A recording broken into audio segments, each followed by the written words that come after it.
Hello everybody, I'm up here at Ruggles mine up in Grafton, New Hampshire. Hurricane Lee kind of came into New England today, and it's of course the camera's shaking. It's very windy up here right now, tonight, Saturday night.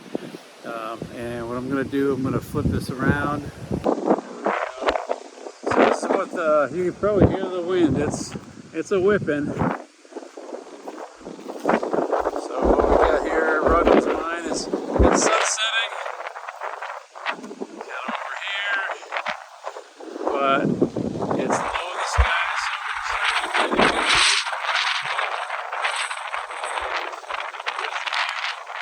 Look at that Mount Cardigan over there. Around. The clouds are obviously kind of clearing out.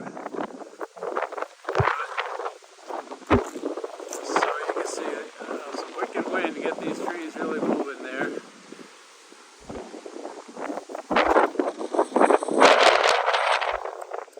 Kind of chilly. It's like 56 degrees, I think, right now, right here. You can actually see birch trees here as I head to the northeast. Oh, sorry, facing the northwest.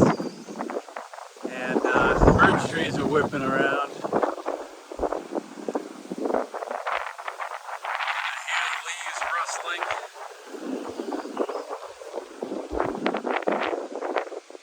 No bugs. No bugs today, for sure. Anyway, signing out from Ruggles Mine tonight.